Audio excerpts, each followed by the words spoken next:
Thokoza gogo. Thokoza. Ukhala ngani Thokoza, usita ngani Thokoza? Thokoza. Bese ngitivile manje ithumo takho manje. Bathi mina Thokoza ngoba lamalanga kunento lokukhulunywako, bathi mina Thokoza. Bathi bakhuluma tindvo ngikubona athi dingangisita bamba. Thokoza. Uyabona Mosi. Bathi ke ngikubriefe nje kancane ngingqeke mina. Ngiyangivile ngawe tindzaba takho ukuthi wena umuqe umuntu ulibandla. Mabe kanjalo phela inqeko ayimuqi. Phela uphikisi lapha endumbeni wena uyayuthokoza ngoba lekusho thokoza. Wena umuqe umuntu wena, umuqe libandla. Bogogo bayangitshela kodwa kanjalo uthi ukhala ngani ngoba sebavele bafuna ukukhuluma lapha abantu ukuthi kuhambe kanjani. Kahle lengufunako mina noma lengilokuqela la kuwe Thokoza. Uyabona libandla ngifuna ukuliqinisa noma vele setandleni letinteke uyayibona lenzaba betithambile letandla manje nyama ngifuna ukuthi uyabona ngiqinise lento ukuthi abantu babe banengi ufuna kumoqa Zulu bantfu beke kuwe amuqe umuntu mina ngidabe ngenta tintfo letimangalisako lapha abantu batitele ubone ukuthi wena lo tati nawuthi ukhambe tintfo uyabona ke mina nje bogogo ngihle ngithi nangenta ndodami lapha kubangale bantfu ukuthi nase ngishaya ngithi uyabona so ufuna lokho uyabona ngifuna kuphatha uyabona iduku lelimhlophe ngithi mangithi yabo bawe awuphumela ngaphandle ngiyokhulumisana nabogogo ngidabita masisha ukuthi ubuye sitobona ukuthi ngikusita ngani ngisafuna ukukhuluma nabogogo ngive ukuthi bathi ngidawusita kahle noma kanjani asekunike nje lithutshana ngilova ukuthi bogogo bathi ngingakusita yini uyabona sokumele la ngaphandle bathi ke vele ngiyafuna ukuthi ngimela lamandla asongulenzela ngaphandle nje ngova ukuthi bathi babukeli be-channel Swazi lapha nenkinga manje lapha sengidinamba lenkulu lena lo mvulo ngumfundisi lona umuqe lomunye libandla sothinyala ngimside ngishona manje mbukeli be-channel Swazi usemoyeni kumaseko Thokoza gogo Thokoza nawe umfundisi utofuna amandla lapha kanti nami bengithi ngifuna kubuyela esonto lekusabela Thokoza ngamnika amandla Thokoza umzulwana yakuthaphatha Thokoza lalela Thokoza ngithi nami bengifuna kubuyela esontweni lekuzulu manje angiseva Thokoza amandla ngara bathi utawubhadara lo mvu Thokoza Thokoza ngamnika uthandaka Thokoza utampa uNkulunkulu amandla Thokoza Thokoza angiyakuva Thokoza ngoba nami uyangibona namhla ngijijile ngibukile ukuthi no letinyanga tanyalo akusafuni igqoka manje sekufaka amasokisi ukuthi kubonakala ukuthi la ndumbeni uclean Thokoza Thokoza lapha naye nangu lapha umfundisi lapha lo ufikile manje lapha ufuna ukuthatha libandla alinyusele kulesinye isigaba ngekuthi abe nemandla manje angadi ke Thokoza ukuthi nithi ngimsite mina ngoba mina emandla ngimahlala khona Thokoza utawubuya nje ahlale la ipelele ekansini Thokoza lapha ngimsite ngimfundise Thokoza yebo Thokoza nasimo lapha ngithi ngijika amathambo ngogogo abafuni ukukhuluma manje ngitsasale ningisita Thokoza ngente njani ngalo mfundisi lo wena senisebenzele imali Thokoza usebenza kwezabantu wena sizalunga libhadala manje yathi ukuthi yini ngenta ngibuke Thokoza ngidinga Thokoza mawalana ngidinga kuzela ungayakhona lalela Thokoza wena baza kubhadala isikini lalela Thokoza mina ngifuna esontweni lekaZulu manje nangimnike amandla lo onke lamamember Zulu atawuhamba manje sengenda njani mina wena uzawuhambile uthi nawe uzawuyazulu mawubona Zulu akasebenzi landela lo usho kanje kanjena Thokoza kude ngingathokoza ngiyayisebenta njengamanje nginzaba manje Kabiyonile Thokoza ngingaphumi lapha Thokoza ngifuna ubukele lento ngiyayita la indumbeni khululeke Okay, Thokoza ngiyabonga. Ya bothokoza ngisiteni lapha bothokoza ngoba lo mfundisi lo uwise ibandla lemuntu manje nyalo sodala kimi ufuna amandla nakafuna lamandla sengenza njani manje thokoza so vele usemoyeni thokoza thokoza gogo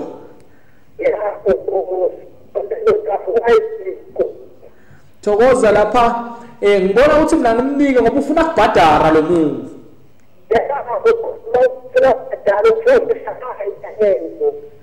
usho ukuthi ngimshaye ngemfiphimziwe ngithathele imali kuphela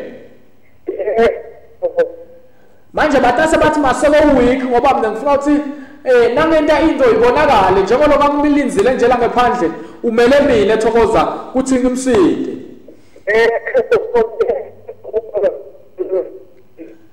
okay Thokoza ngiyakuva awu Thokoza yabona gogo ngiyeva ukuthi bafuna ngikhulume manje ke Thokoza ngiva ukuthi ngithi kumente njani lo muntu Thokoza lapha sovela usemoyeni Thokoza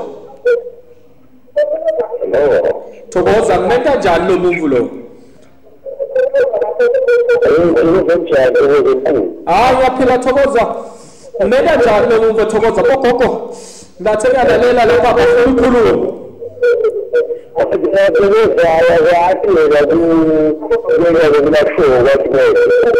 yakwazi mina Thokoza ngakwendela nawe nangoba ufuna ngikusinde Thokoza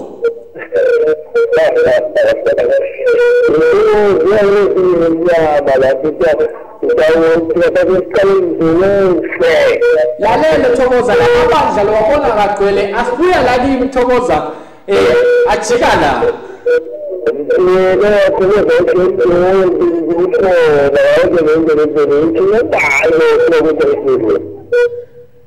Thokoza lo muntu lona ufuna imali hey yabona Thokoza ka understand ukuthi lamandla lenginawo amabandla asimile la dlalani ke bothokoza Thokoza gogo sovela usemoyeni ukhuluma namaseko yebo Thokoza omkhulu yebo maseko khuluma nami Thokoza ngilalele eqingweni lakho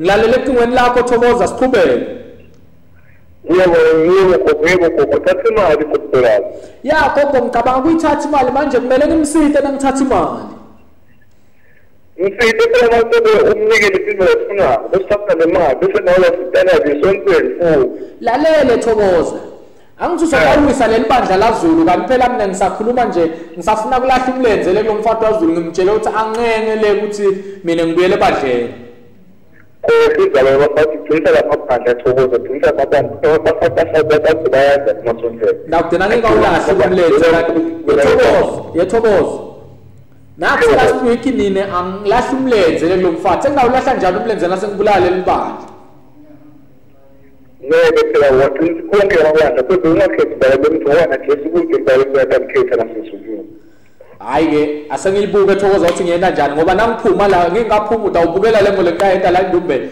umlimo no Thokoza mama sokusakha bafuna masokusoza phakala makawusa akafuneka makawusa ya ukubona makawusa Thokoza na udoktrini ya ngithi la makawusa Thokoza la makawusa Thokoza ngendelelo ukuthi le Ndumbe yami sekuhlala clean bogogo bathi bafuna kuhlobe so angisafuni ukuthinza ubale masongisi la Thokoza ngifuna makawusa ufuna likawusa hayi lelisokisi hayi masongisi Thokoza makawusa hayi ngiyalikhumula ke Thokoza taze kwenteke mara ngilisuse Thokoza umpheke lapha wembulele makawusa angilisuse Thokoza ngilibeke la teleni la khathi la uyabona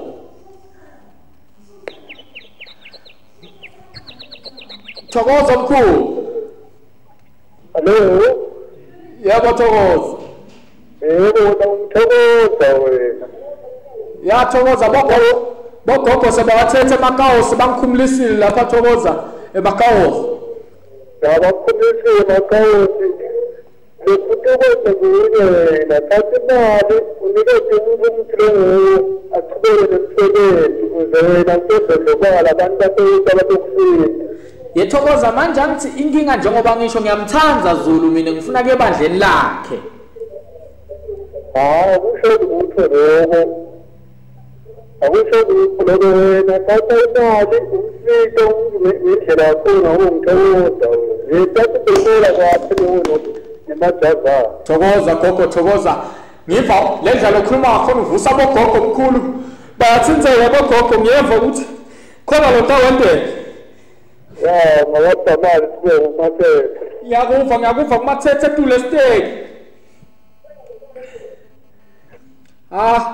Uyabona le ndoda ingithinza ngiva ukuthi bogogo omkhulu bafuna ukuvusa indoda yabo lapha. Angiqhubeka ngithathe bogogo thokoza gogo. Gogo. Thokoza gogo. Angisathi ngeke njani sekuthinzeke bogogo la.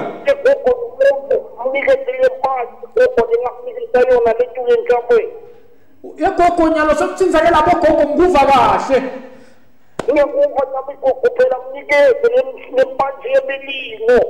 Lalela gogo.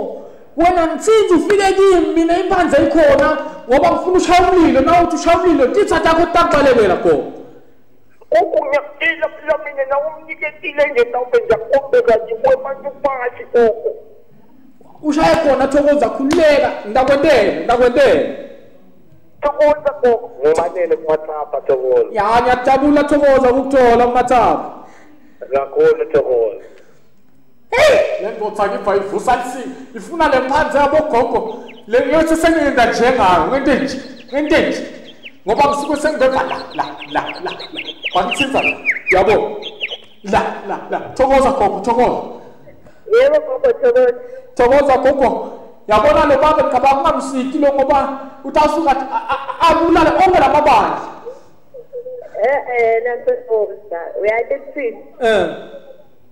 Ngithatha le mali wena gogo bese usuka lapho awumniki into lengiyo gogo. Gogo batabe sabaphinzi bangithembe bantu. Vele bafundisi banyala bafundisi mbumbule gogo wena basothe ngalokuthi ubanikete into lengasiyo. Usho manje athi awukamniki into lengiyudamtshela ukuthi akakusebenzisi kahle. Okay thokoza. Ngathi liphuzu ke lelo thokoza. Gogo. Okay angimfunise tinyembe tensethe thokoza. Ngiyathi utawuhluleka vele. Yabona kambe thokoza. Ngimtshela kuye ngekhathi ubuyele nato tinyembe tensethe ngoba ngiyatifuna la ngothi thola khona yawende kakhulu. Yebo thokoza lothi unetinyembe tensethe lapho ekhaya nemali lapha lelungelela uthi nje akhalise nje insethe. Ngositha la kumuntu lapha emnyango.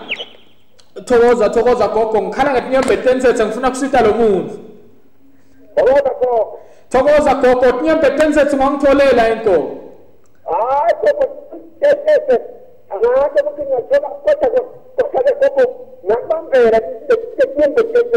Lalela kude madziya ngalapho ngoba ngifuna kusitha lo muntu la emnyango nalomthwishi bese ngithwala etinyembeti stobhuqa ngato. Stobhuqa lo mthwishi walenzethe nale tinyembeti utawuphuma lenyindlo. Ngiyadamela manje mthwishi manje. Yangitholele gogo bese uyabuya ikhalisa la mvuko wami ungayibulali ngingayiboni ukuthi yakhala. Gogo kodwa yemfundisi gogo. Yabona mfundisi. Khuluma gogo thokoza. Yebo thokoza. Lo mfundisi gogo na ahambe ngoba lo mfundisi utawulahleka la kulo khulu. Ungasamngenisi nyama. Angasangeni la Ndumbeni. Utawulahleka lo mfundisi lapho. Number 1. Ngiyakuva ukuthi uthini kodwa le mali manje ngiyayifuna manje thokoza ngishayekile manje ngoba sola kubhadala la ngomgamle ngakubamba kubusiness nemfato yomuntu lapha kanti ngifuna kumsakada. Okay.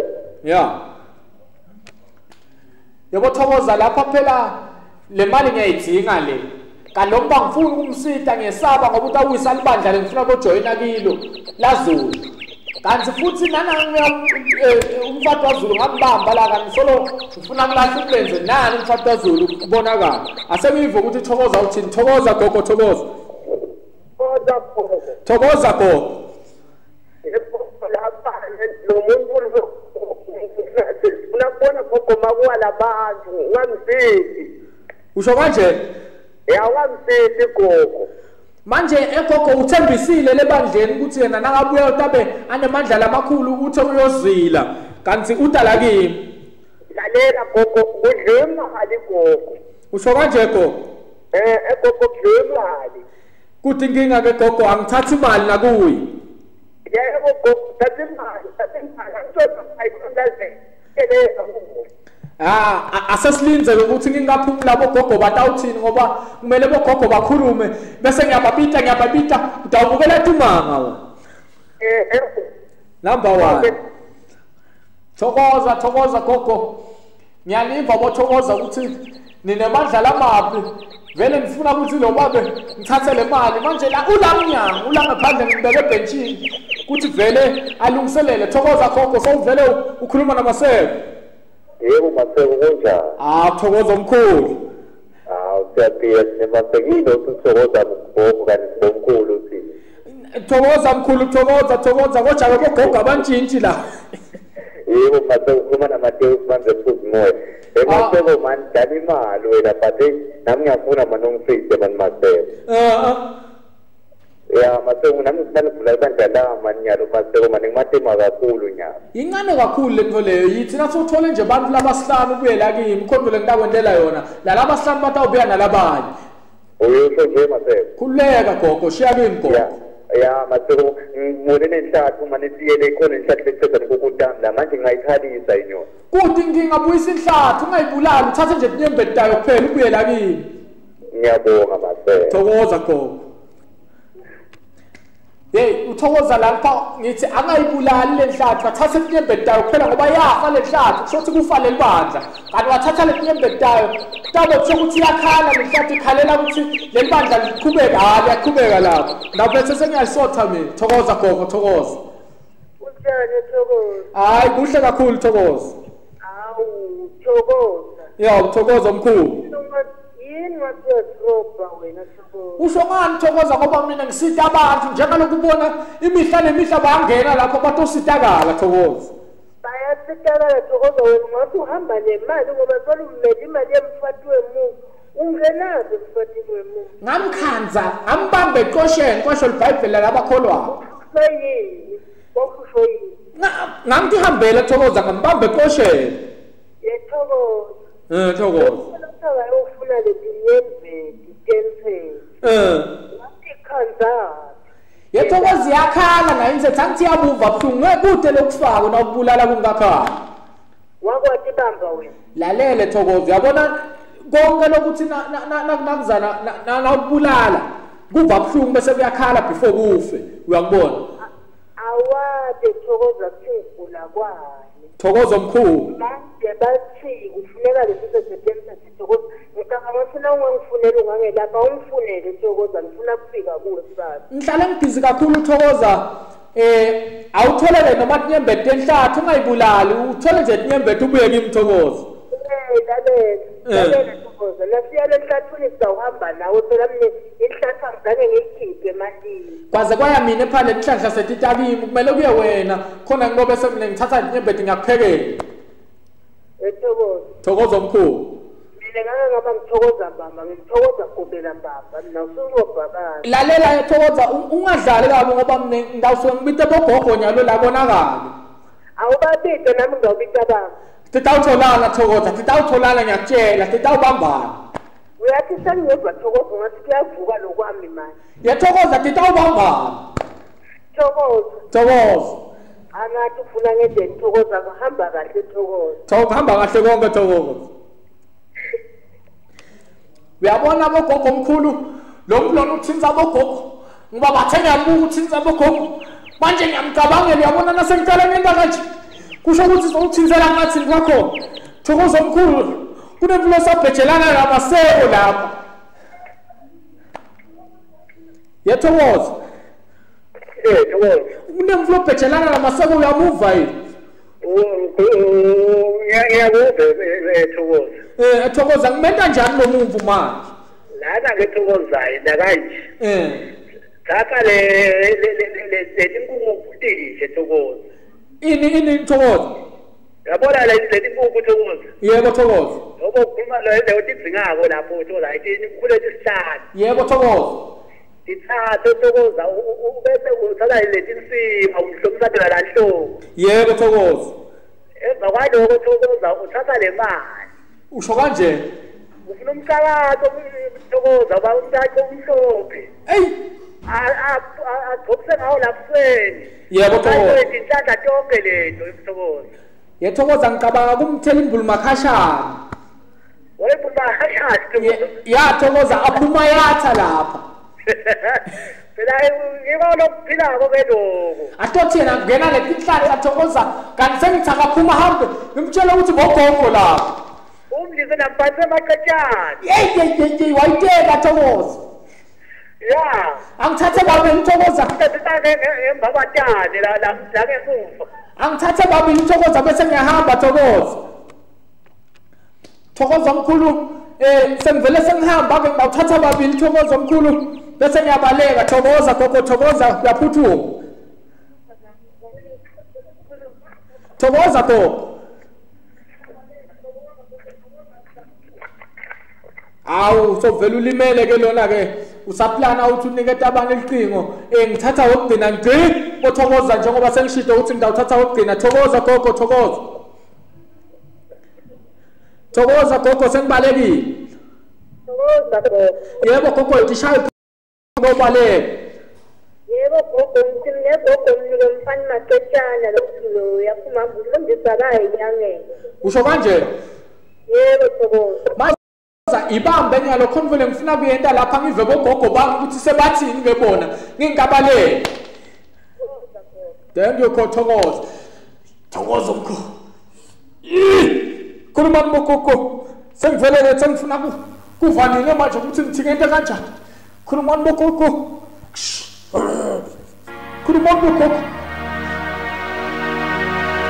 ngane yakwethu ekhaya nguye unqube lo okhuluma naye othi hlala nami ohlelweni oluthi ingqinamba luzongena nensimbi yesiphohlongo kuze igabange ngimthanda nonke babukeli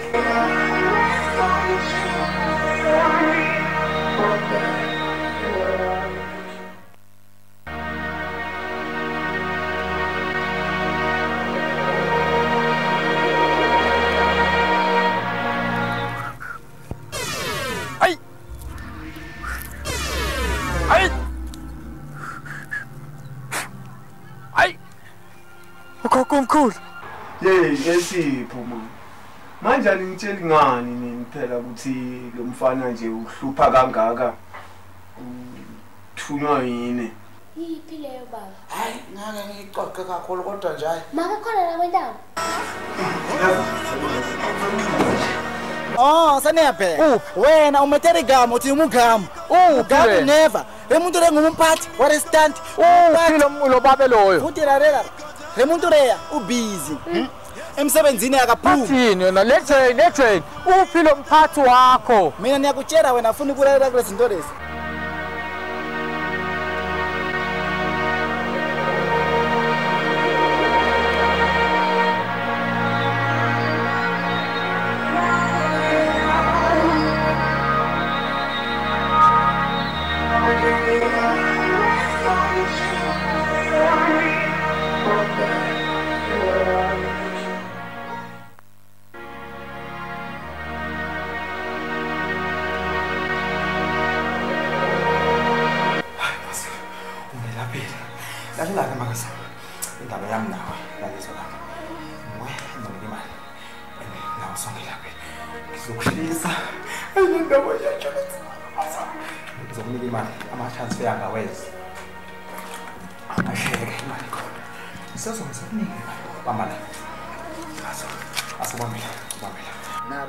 Serious Swazi. Futhi nanifika le Remuntu. Ngizamtshela ukuthi Remuntu re. Mina nifuna umsebenzi wami bheki. Futhi nanifika le ngicela umsebenzi Remuntu. Thokoza ngika nikukuletha isana. Uzotokusha phela Thokoza. Funa timbili tibe mnyama. Mbili tibe mhlophe. Bese le bangilelete boya kahle le kelkelwane. Kinsiba letende. Ayo, lelete ngathi tiyema leyo-ke ngifuna lokhu elikelwane usho ukuthi mina enyalo usho ukuthi ngilala ngendlala wena ufuna ufuna umsebenzi nje kuphela phandle ukuthi ngilala ngendlala ngenyanga athi wena ufuna lokufuna ukwenza ufuna ngokwempilo awuthi uma uphelelwa ngumsebenzi weta wa-aplya kini washo kusho kokuphiza.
Good evening, Swaziland. Welcome to Channel Swazi News. My name is Tututube with your headlines. The National Commissioner Isaac Memo Makakula says it is very unlawful or very lawful for police to be violent. The University of Swaziland students, the Waluseni and Luyengo students, today are on strike as they are complaining about their allowances they haven't received. Victor Lamini from Matlanya says he's inventing a ghost detecting machine for those who are having ghost problems or rather attacked by ghosts. And now the news in detail. The National Commissioner Isaac Memo Makakula says it is very unlawful for a police to be violent. Makakula said this while commenting on an issue of a businessman who said he was attacked by a policeman. A few days ago, a well-known businessman said that he was attacked by police for closing one of his premises, or rather, start afresh. A few days ago, a well-known businessman, Tom Kirk, said that he was attacked by the police for closing one of his places, or rather premises. The National Commissioner Isaac Memo Makakula commented on that scandalous event and noted that it is very wrong for a Rao police to be violent. He also noted that they will soon solve this issue as they are expected to have a meeting. That facility are now having arguments, even to the extent of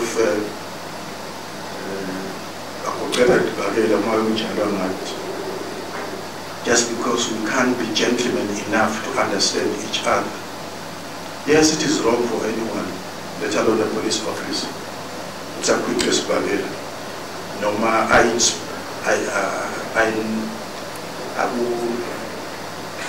inspiration as such. It's a matter of force to accept. That facility there was meant for the public. We are not experts, Nancy. We are infallible. But I thought we were the ones to know where to cite what in terms of providing police services. One has to clear this once and for all. That, because it seems the platform is not coming where we can iron these differences. That yes, we engaged the businessmen for providing a suitable, not site facility within the complex. The facility has been availed to us. Reporting for Channel Swazi News, Tututube, Melissa Msweli. The University University of Swaziland students, the Luyengo and Kwaluseni students, today on strike as they are complaining about their allowances they haven't received, which affects them academically. University of Swaziland students from both Luyengo and Kwaluseni campus today engaged in a strike where they were striking for their allowances. They also stated that, amongst other things, they are also striking for their project allowances, which contribute a lot in their diplomas. We spoke to the associate presidents of both campuses who told us more about the ongoing strikes. So far, abafundi bakhala ngama-allowances. Ama-allowances lafa phakathi i-project allowance, bese kuba internship, bese kuba nane-bookshop ke, because bafuna i-bookshop allowance iye kubo, ama-book allowances. Bese kuba na ukuthi ke babuya bakhana ukuthi ilokhuza i-bookshop lesinawo iya-monopolize bese futhi iyadulisa. So bagcina bangasakhona uku-afforda as much as babona ngathi imali lekhona for incwadi incane. Sifisa ukuthi uhulumende if ikhona indlela la ngazama ukuthi aspeed up every le process le, because lokufanele uqaphele ukuthi siyafuna lokufunda but lama students lakhala ngala nangala nathi siyakhala yabo, so akukho lula kufundzeka because kulambekile. So sifisa nje ukuthi uhulumende if kungaba possible azame ukuspeed up le process yebo niketa abafundi ama-allowances ukuze i-environment ibe conducive for education. Lokho si-affecte kakhulu indzaba tetimali esidikhanze mhlambe kusi-affecta from the previous years. Kunemali yema-project allowance, kunemali ye-bookshop, kunemali ye-mami allowance lesolo bafundi labanye basengawathola. Ikakhulu-ke la KwaLuseni vele is the most affected campus because timali tekucala lesitithole 29 January nazivula yafakwa kuleliye nasembabane campus yasalela ngaphandle iKwaLuseni campus. Le nathi sas-understand ngalokuthi basebenzise yiphi mechanism ukuthi babhadale laba bashela. Lenye i-issue lestrong kakhulu esi-affecte kakhulu issue yama-project allowance yema-final years lesolo nawo angayitholi imali yabo. Kunema-final years ala KwaLuseni le cishe onke vele majority awakayitholi i-project allowance. Le kuba affecte kakhulu because i-project allowance akule degree i-contributa 60% of le degree yakho. So na ungakhona kuyenda ngesikhathi ukuthi ngaba-print kufuna bende lokho nalokho abakoleka i-data, so iphutile kufika lokho sikhuluma soba ikafiki lokho babangumsebenzi abafundi badodi abafuna yona. Then when comes to lingo campus naliseliyengo nabafundi lesolo bangayithola project lapho ibuye sikakhulu because nasikhuluma ngelingo campus nabafundi lekufuna balime, kufuna bathenge kumanyolo, bathenge ama-chemicals in order to pursue their projects. Yes. Melissa Msweli, Tututube for Channel Swazi News, KwaLuseni.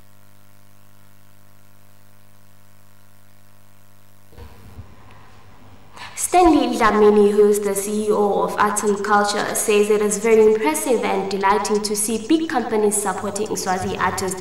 Dlamini said this when they were officially launching the Sibebe Friday Love Festival today. It's delighting to see big companies in the country pushing uprising artists to stages where they even perform in big events like Bushfire. Today, the House on Fire in Sibebe Premium launched the Sibebe Friday night, where artists are to compete amongst each other, and the winner will get a chance to perform for the thousands who attend the Bushfire Festival. The aim of the Sibebe Friday Live platform is to develop and grow the arts in Swaziland, which is a very primitive thing, I think, as Swazis, because our music and our culture is very important to us. I think Sibebe and House on Fire realized that there was a gap in the market to try and support artists that need that extra push to become household names and grow in their respective careers. Speaking on behalf of the Sibebe Premium, Ketsiwe Dlamini stated that as a brand, they believe in the art that is in Swaziland. For us as a brand, is that we've always believed in the quality of the arts in Swaziland, and that's why, as a local premium brand, we decided to support this platform in 2010. Stanley Dlamini of Arts and Culture says it is so delighting to see big companies supporting Swazi artists. One of the things that excites us is to see a loyal partnership between the corporate and the art sector. So institutions like House on Fire they've played a big role in terms of developing our artists and songs. Jigs Shown encouraged the artists to make use of the opportunity given to them. With over 80 applications, it was important for us to recognize content that spoke to who we are as a people, and that the music reflected our stories, our common heritage. Melissa Msweli, Tututube for Channel Swazi News, Malandela. The Mbabane Municipal says they do not misuse funds, but they try by all means to cater for the public's demand. Gideon Mhlongo, who is the CEO, said this while he was commenting on a complaint of ratepayers. You can go. Ratepayers are complaining about how the Mbabane Municipal is misusing their funds, or rather spending money at their own benefit. We spoke to the CEO of the Mbabane Municipal Mhlongo and one of the councillors who said that all that is not true. They only use funds to help the town and the people. One of the councillors added that most of the ratepayers do not attend a zone meeting. That is why they'll continue with their false allegations. But unfortunately, pick and choose on issues like the trip the cost trip it's nothing compared to cost it's nothing. The total cost the traveling subsistence is less than $1 million over a budget. The budget are over 100 million. So you can see that the focus priorities and development. And who will come back on a can't be only cancel, come back only a few. What else? What is new?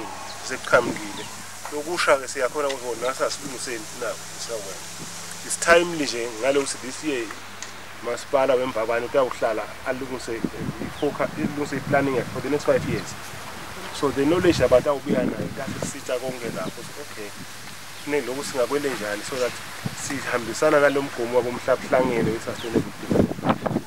all the goals that our government is committed to. If you're a resident, how are you going to get the information? Most of us residents to learn. A well-known gospel musician, Andile Gamajola, is expected to have a show here in Swaziland where he'll be performing with local artists the likes of Linda Dlamini, Christ Ambassadors, to name a few. Gospel industry, as he'll be performing with Swazi artists the likes of Linda Dlamini, Nonini Christ Ambassadors, Shonge Kupuka, and many more. Majola also said that he hopes that people will come and support them. We try by all means, Masters Swazi, Kakulgas in particular, that because of the relationship I have with this country, I really want to make sure that there's somebody who always maybe see you at distance, but who will say, I share the stage with him. So for us, it's not like other artists will do, come at their shows. You know, for 4 hours you watch them on stage and then they go. We are about legacy. We're about leaving an impact. We're not coming to Swaziland to take money out of Swaziland and go, but we are coming to Swaziland to actually plow back for, in fact, even here now, this is no simple. This is no simple, it's a music. I think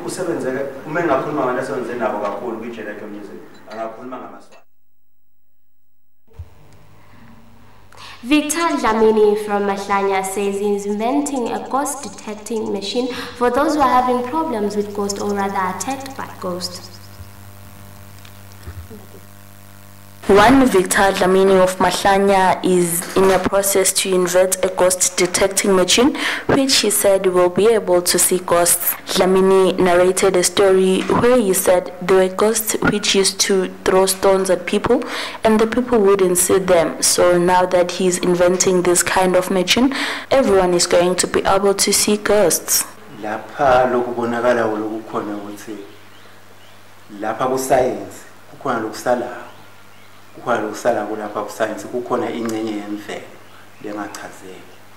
siye sisebenzise-ke sibonelo sesipo kuba ngiyona into ivama kuvela ngalanga kubantu kubonakala lokho ukuthi kukhona ingcenye yemvelo lekhona ledingako lokho ukuthi seyicwaningo ihlolo lokho ukuthi isima kanjani.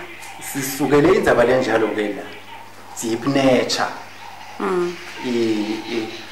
lokhu leni kubonako la sicinga amathonde mshitokhona lokho ukuthi sibonayo singabekisa nje-ke ngalobe kwenteka eNkhaba 1994 lalapho khona bekunesipokole besijikijela abantu phindze bezibethuka kuyakhona lokho ukuthi kusibone thina kuyakhona naloko ukuthi kukhulume nathi kujikijelela manje kepha thina nani asikhona lokho ukuthi sikubone sizathu yini lokukhanya lokubona usencele sidinga ukuthi siguqule ukukhanya kube sekudla zencele sikhona ukuthi sisebenzisa-ke lesicinga amathunde siphikelele lapho sisaye ipoko sitawukhona kusibona sitawukhona kubona.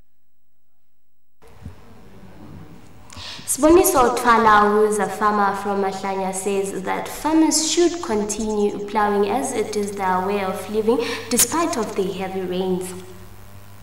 And he didn't mention.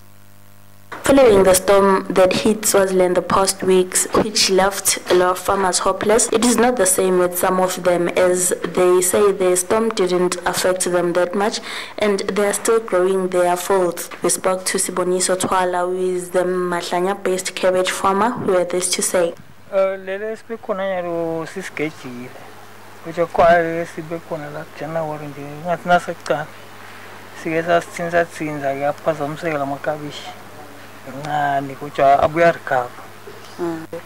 Ibanga nganani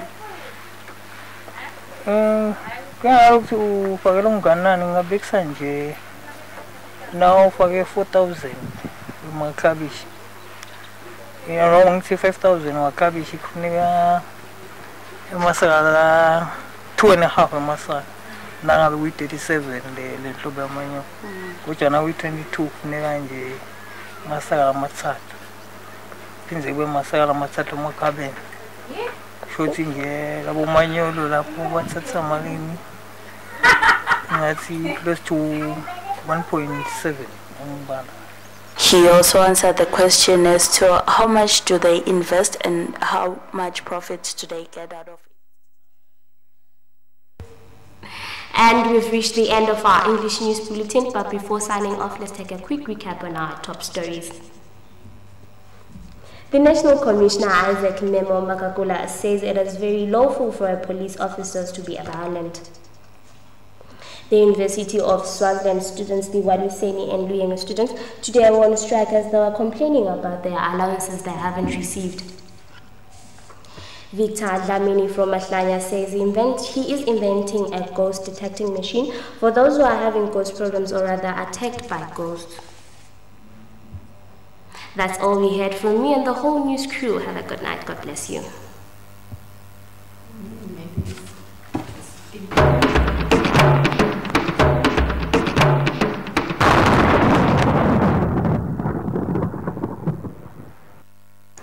Your weather report for the next 48 hours. Good evening. It ended up with partly cloudy skies and it was hot in most parts of the country, especially in the Lowveld. And tonight we start off with partly cloudy skies and there is a possibility of a few thunderstorms over the western parts. Otherwise, as the night progresses, it should become overcast with fog. And then tomorrow we are expecting fog in the morning and it will be cloudy with some sunny intervals or rather partly cloudy episodes over some places. And temperatures are dropping as it is going to be cool over the western parts between Pick and Bani has of 22, Mangane up to 23, Manzini 25, Plati a cool 21. Traveling further south as Gek and Kluti from 16 to 22, Maloma a warm 28, Lavumis and Sogo with a high of 29. The same is true for Big Bend. Up the Lumumba Plateau, Stingaloma Hasha has of 23, Janasekupe 28.